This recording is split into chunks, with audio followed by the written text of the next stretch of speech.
क्या आपको पता है कि किस देश का एजुकेशन सिस्टम दुनिया में सर्वश्रेष्ठ है? अगर आपको पता नहीं है तो आज आप उस देश के एजुकेशन सिस्टम को जानेंगे जिस देश का एजुकेशन सिस्टम पूरी दुनिया में सर्वश्रेष्ठ है, बेहतरीन है। जी हाँ, मैं उस देश की बात कर रहा हूँ, उत्तरी यूरोप में बसा एक देश फिनलैंड, जिसका एजुकेशन सिस्टम पूरी दुनिया में बेहतरीन है। यह देश अपने देश भारत के राज्य राजस्थान से भी थोड़ा छोटा है और जनसंख्या करीब 55 लाख है, जो राजधानी दिल्ली की जनसंख्या का 1/3 मात्र ही है। अब सवाल बनता है कि फिनलैंड में कौन सा एजुकेशन सिस्टम है जो दुनिया में सर्वश्रेष्ठ माना गया है और लोग इस देश के एजुकेशन सिस्टम को अडॉप्ट क्यों नहीं करता है? भारत जैसे देश फिनलैंड देश के एजुकेशन सिस्टम को अडॉप्ट क्यों नहीं करता है? हाल फिलहाल में न्यू एजुकेशन पॉलिसी 2020 भारत में लाया गया है। भारत के एजुकेशन सिस्टम की जो स्थिति है, जग जाहिर है। यहाँ के बच्चे जो सरकारी स्कूल में पढ़ते हैं, यहाँ दोहरी नीति की एजुकेशन सिस्टम है, समान शिक्षा प्रणाली भारत में नहीं है, तो फिर फिनलैंड में क्या है जिसके कारण फिनलैंड पूरी दुनिया में प्रचलित है अपने एजुकेशन सिस्टम को लेकर? तो चलिए ऐसे ही कुछ बातों को आज जानते हैं, और जानना भी चाहिए क्योंकि यह जानना बेहद ज़रूरी है।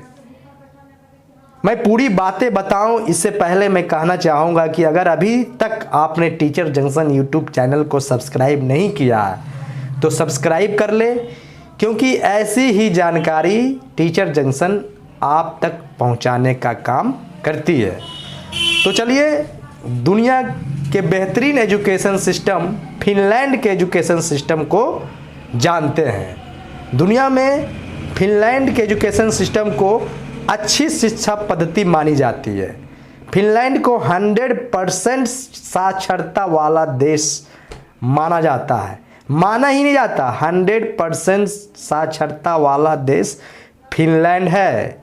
फिनलैंड के स्टूडेंट्स को सबसे अच्छे रीडर माने जाते हैं। क्यों? क्योंकि फिनलैंड में शिक्षा पूरी तरह फ्री है। फिनलैंड के स्टूडेंट्स बहुत ही मुश्किल से फेल होता है। कोई भी स्टूडेंट्स फिनलैंड में फेल नहीं होता है। वहाँ की व्यवस्था ही कुछ ऐसी है कि वहाँ के विद्यार्थी बहुत ढंग से पास कर जाते हैं। और फिनलैंड में शिक्षा सबके लिए उपलब्ध है। वहाँ दो तरह की शिक्षा नीति नहीं है, दो तरह की शिक्षा प्रणाली नहीं है कि कुछ लोग प्राइवेट स्कूलों में पढ़ेंगे, प्राइवेट महाविद्यालयों में पढ़ेंगे, तो कुछ लोग सरकारी विद्यालयों में पढ़ेंगे। दोनों की गुणवत्ता अलग अलग होगी। ऐसा वहाँ कुछ भी नहीं है। भारत जैसी स्थिति फिनलैंड से कुछ भी मिलती जुलती नहीं है। स्कूल के साथ साथ कॉलेज की पढ़ाई भी पूरी तरह फ्री है वहाँ पर फिनलैंड में। 9 साल के अनिवार्य प्राथमिक शिक्षा के लिए सारी किताबें और बाकी स्टडी मटेरियल स्कूल द्वारा फ्री में उपलब्ध कराए जाते हैं। सारे स्कूल और कॉलेज सरकार के द्वारा संचालित किए जाते हैं, जबकि भारत में देखिए प्रोफेशनल व्यवसायीकरण है शिक्षा का। एक तरफ हजारों लाखों प्राइवेट स्कूल्स मिलेंगे जहाँ पे सबको पढ़ने की बात नहीं होती है, सबको शिक्षा देने की बात नहीं होती। जिसके पास पैसे होंगे, अथाह संपत्ति होगी, वही लोग पढ़ेंगे। और एक तरफ गरीब के लोग जो सरकारी स्कूल में पढ़ेंगे जहाँ कोई बुनियादी सुविधा ही नहीं है, और दोस्त शिक्षक को देंगे। तो फिनलैंड में क्या है, इस बात को समझना है। फिनलैंड में कोई प्राइवेट स्कूल नहीं है। वहाँ जो भी शिक्षा की व्यवस्था है वो सरकार के द्वारा संचालित की जाती है। चूंकि वहाँ कोई प्राइवेट स्कूल नहीं है, इसलिए प्राइवेट स्कूल में बच्चा दाखिला लेता नहीं है। कुछ विशेष कोर्सेज को अगर छोड़ दे तो 99.9% जो कोर्सेज है वो सरकारी स्कूलों में उपलब्ध है। इसलिए वहाँ के बच्चे प्राइवेट स्कूल भी अगर खुल भी जाए तो कोई दाखिला नहीं लेगा, और जब दाखिला नहीं लेगा तो प्राइवेट स्कूल अपने आप बंद हो जाएगा। इसलिए वहाँ पर प्राइवेट स्कूल नहीं है। वहाँ पर मिड डे मील भी 1978 से शुरू ही हो गया था, और खाना भी उच्च गुणवत्ता वाला होता है।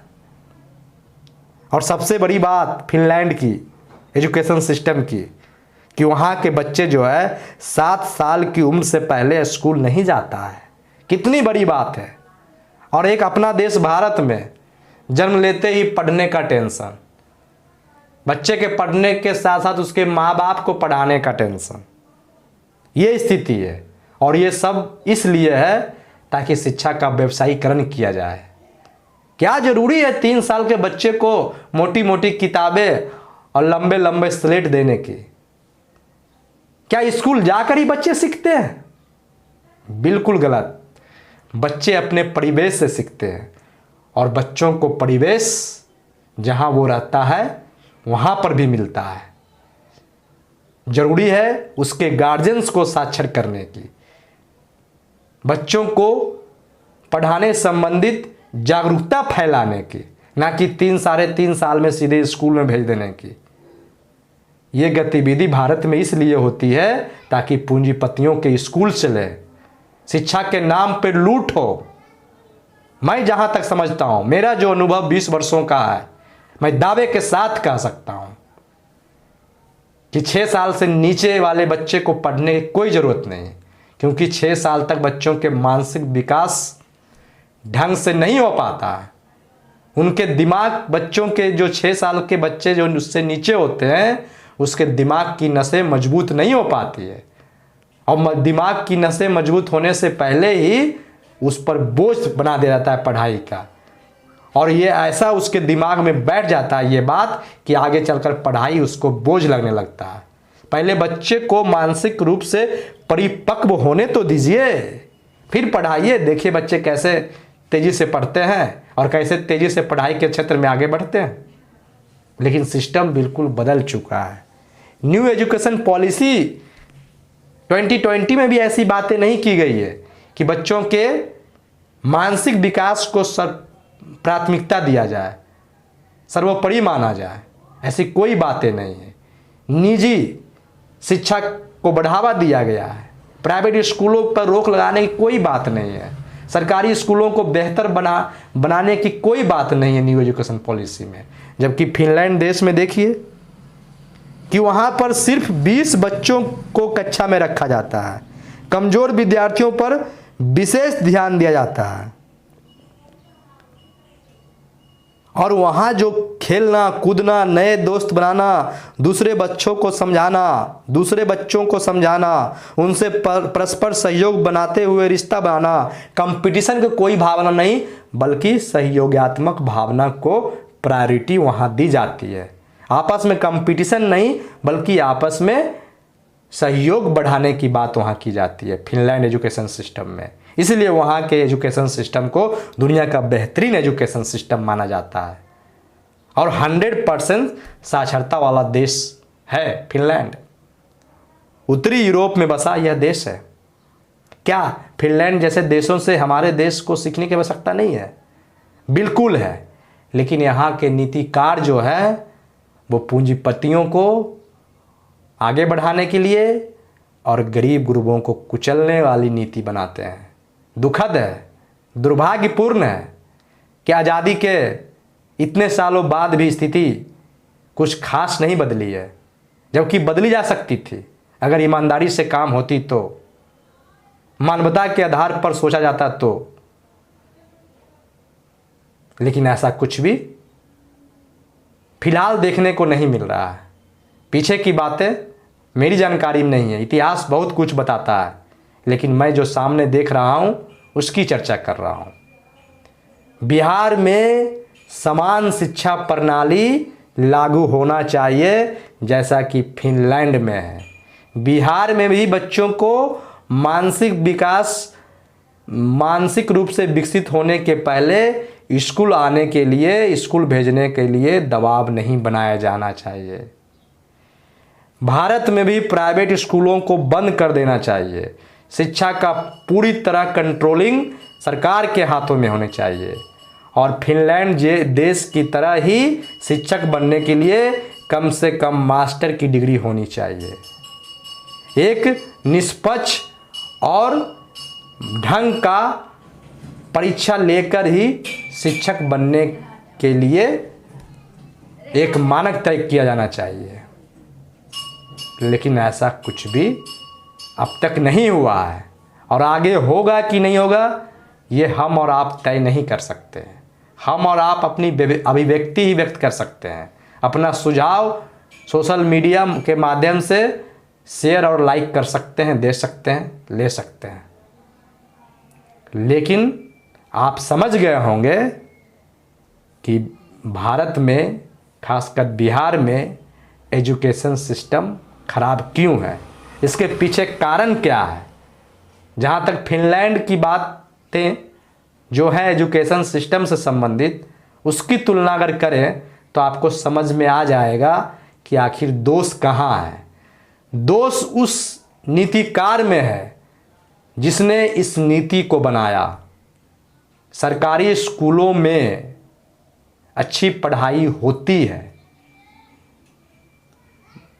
बिल्कुल होती है, लेकिन अच्छी व्यवस्था नहीं होती है और अच्छी व्यवस्था के बिना अच्छी पढ़ाई की कल्पना करना बेईमानी होगी।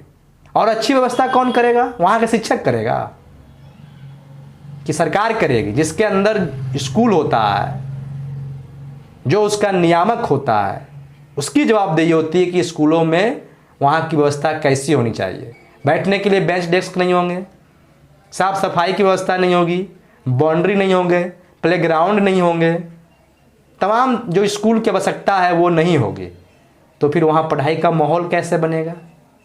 शिक्षक तो पढ़ते पढ़ाते बहुत कुछ हासिल कर लेते हैं, इसमें बात कहाँ है। और अगर शिक्षक क्वालिफाइड नहीं है तो फिर उसको लाया किसने? और जो शिक्षक क्वालिफाइड है उसके साथ क्या व्यवहार सरकार कर रही है? ये सभी बातें सोचने और समझने की है और फिनलैंड जैसे देशों से सीखने की ज़रूरत है। लेकिन दुर्भाग्यपूर्ण है कि हमारे देश में लोग सिर्फ प्रवचन देंगे, उस पर अमल नहीं करेंगे, दोष शिक्षक को दे देते हैं। चलिए मान भी लेते हैं शिक्षक दोषी है, लेकिन ऐसा कहना कि सिर्फ शिक्षक दोषी है यह कतई सही नहीं है। उससे पहले सारे लोग दोषी है, उसके बाद शिक्षक दोषी है। तो आप लोग इस संदेश को ज़्यादा से ज़्यादा शेयर करें, चैनल को सब्सक्राइब करें, वीडियो को लाइक करें। बहुत बहुत धन्यवाद।